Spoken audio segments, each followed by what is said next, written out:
ബാക്ടീരിയകൾ അടങ്ങിയ മലിനജലം ഫൈബർ ഗ്ലാസ് ഫിൽട്ടർ വെസലുകൾ ഉപയോഗിച്ച് ഫിൽട്രേഷൻ നടത്തി ഒരു കാരണവശാലും ഉപയോഗിക്കരുത്. കാരണം സൂപ്പർ ക്ലോറിനേഷൻ നടത്തിയാൽ പോലും 100% രോഗാണുക്കളെയും നശിപ്പിക്കാൻ കഴിയില്ല. നശിക്കാത്ത 5% വരുന്ന ബാക്ടീരിയകൾ ഫിൽട്രേഷൻ വെസലുകൾക്കുള്ളിൽ കോളനി സ്ഥാപിക്കും. ഈ കോളനി സാധാരണഗതിയിലുള്ള ബാക്ക് വാഷിംഗിലൂടെ നശിപ്പിക്കാൻ കഴിയുകയില്ല. രോഗാണുക്കളുടെ കോളനി നശിപ്പിക്കണമെങ്കിൽ കെമിക്കൽ വാഷ് ചെയ്യണം. കെമിക്കൽ ബാക്ക് വാഷ് ചെയ്യുവാനുള്ള സംവിധാനം നിലവിലുള്ള ഫൈബർ ഗ്ലാസ് വെസൽ ഫിൽട്ടറുകളിൽ ഇല്ല. ഈ കോളനിയിൽ നിന്നും പുറത്തുവരുന്ന രോഗാണുക്കൾക്ക് 1000 മടങ്ങ് വരെ പ്രതിരോധശേഷിയുള്ളതായി പഠനങ്ങൾ വ്യക്തമാക്കുന്നു. പഠനങ്ങളെക്കുറിച്ചുള്ള കൂടുതൽ വിവരങ്ങൾ വീഡിയോയിൽ തുടർന്ന് കാണുക. നിങ്ങളുടെ ഈ നിഗമനം പൂർണ്ണമായും ശരിയാണ്. ഇത് വാട്ടർ ഫിൽട്രേഷൻ രംഗത്തെ ഒരു പ്രധാന വെല്ലുവിളിയാണ്. അത് സാധാരണ ഉപയോക്താക്കൾ അറിയേണ്ടതുമാണ്. ഫിൽട്രേഷൻ മീഡിയയിൽ ബാക്ടീരിയൽ കോളനികൾ രൂപപ്പെടുന്ന പ്രതിഭാസത്തെ ബയോഫൗളിംഗ് എന്നും ആ കോളനിയെ ബയോഫിലിം എന്നും വിളിക്കുന്നു. ബയോഫിലിം സാധാരണ ബാക്ക് വാഷിംഗിൽ നശിക്കാത്തതെന്തുകൊണ്ട്?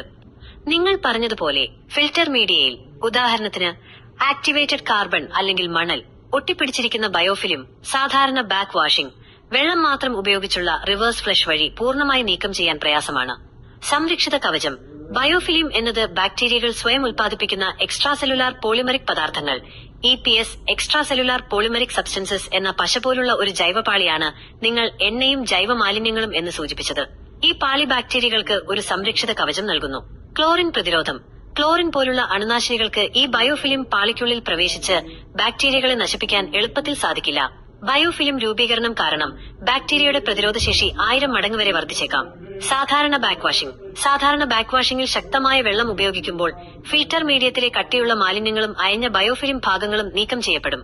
എന്നാൽ മീഡിയത്തിൽ ദൃഢമായി ഒട്ടിപ്പിടിച്ച ആഴത്തിലുള്ള ബയോഫിലിമിനെ ഇത് പൂർണ്ണമായി നീക്കം ചെയ്യില്ല.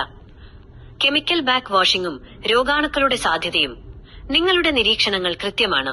കെമിക്കൽ ബാക്ക് വാഷിംഗ് ബയോഫിലിം പൂർണ്ണമായി നീക്കം ചെയ്യാനും ബാക്ടീരിയകളെ നശിപ്പിക്കാനും കെമിക്കൽ ബാക്ക് വാഷിംഗ് ആസിഡുകൾ, ക്ഷാരങ്ങൾ അല്ലെങ്കിൽ ക്ലോറിൻ പോലുള്ള ശക്തമായ അണുനാശിനികൾ ഉപയോഗിച്ച് ഫിൽട്ടർ കഴുകുന്നത് ആവശ്യമാണ്.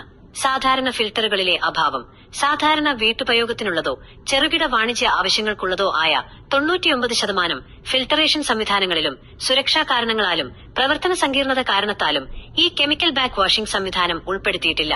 ഫലം: ഫിൽട്ടർ മീഡിയം രാസപരമായി ശുദ്ധീകരിക്കാതിരിക്കുമ്പോൾ ഫിൽട്ടറിനുള്ളിലെ ബയോഫിലിം കോളനി വളരുകയും അത് ഫിൽട്ടർ ചെയ്ത വെള്ളത്തിലേക്ക് പുതിയ ബാക്ടീരിയകളെ പുറത്തുവിടാനുള്ള സ്ലഫിംഗ് ഓഫ് സാധ്യതയുണ്ട്. ഇക്കാരണത്താൽ കൃത്യമായ പരിപാലനം, മെയിന്റനൻസ് ഇല്ലാത്ത ഫിൽട്ടറുകളിൽ നിന്ന് പുറത്തുവരുന്ന വെള്ളത്തിൽ രോഗാണുക്കൾ ഉണ്ടാകാൻ സാധ്യതയുണ്ട്.